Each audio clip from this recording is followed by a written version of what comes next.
Okay, we are going to talk about the People tab, and this is in page 6 of your manual, where it's talking about adding new people and families. So you would want to click on your People tab, and we're going to find, edit the person.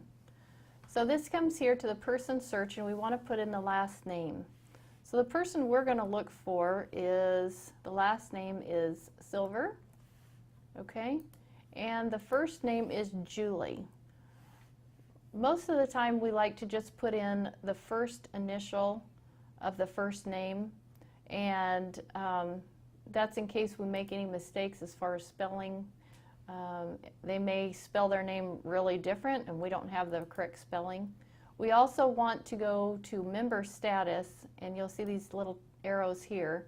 We always want to say any status, because this will bring up any of the names Silver in all these areas. So members, non-members, deleted members, deceased members. So we want any status. Whenever you look someone up, we should hit any status. So then you go over to the right and you hit search. So we're going to look, and I don't see any names that are coming up. So then what we'd go back and do, let's just take out the J, and let's just see by the last name if there's any Silvers listed. So we want to hit search. And there are several names that come up under the name Silver, but as you can see, there's no Julie.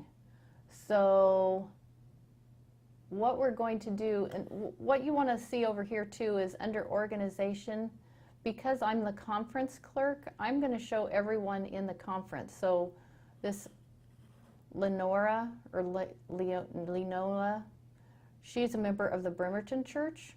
Marcus is Green Lake, Marion is Centralia, Robert is Bremerton, and Green Lake for Nancy, Silverthorne. And you'll also look, it also shows Silver and the next letter Silverthorne if we were only putting Silver. So your people will only come up if they're members of your church. So if you put in Silver and no one came up at all because you don't have anybody listed as Silver in your church.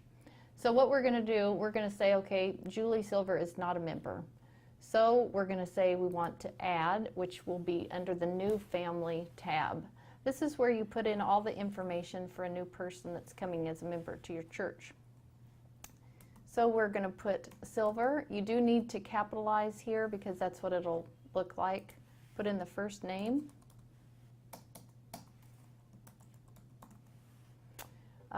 We don't usually put middle, maiden. If you have the maiden name, you can put that. We don't add suffix.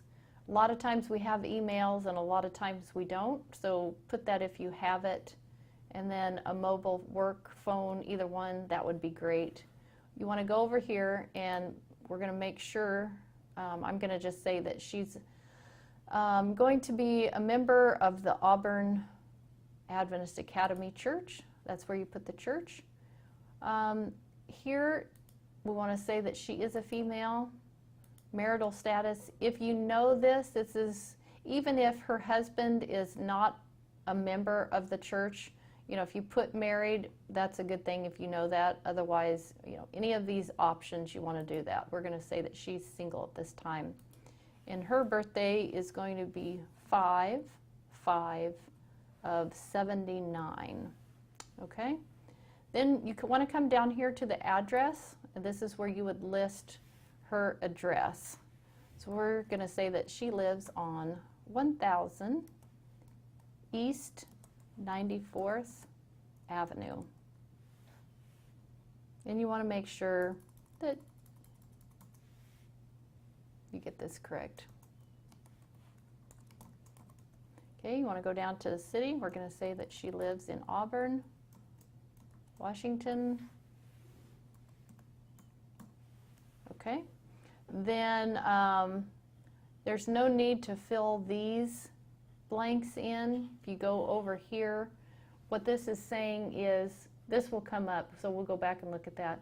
But what we're saying here is they do want, this is the Gleaner, so this comes up automatically checked. So if for some reason you already know that they do not want to get the Gleaner or the Adventist World that comes once a month, you can uncheck that. Otherwise, this comes up as the default. Here is the home phone space, so you can put that home phone in if she has one that you know of. This just helps you keep track of your members the best you can. Then you want to go over here and you want to hit save.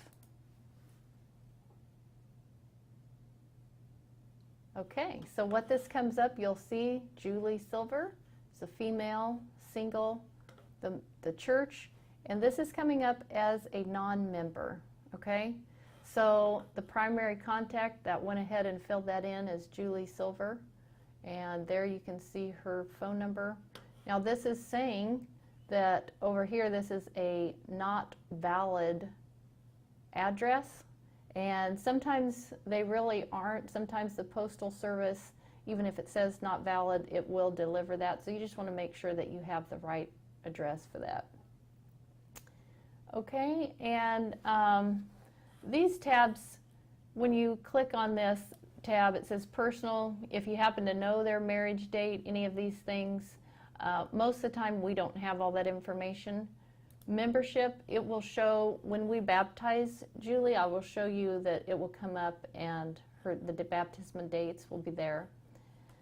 This is if you know that Julie is a student, that you want to put what grade, and you can put what school, if it's a Seventh-day Adventist school or not.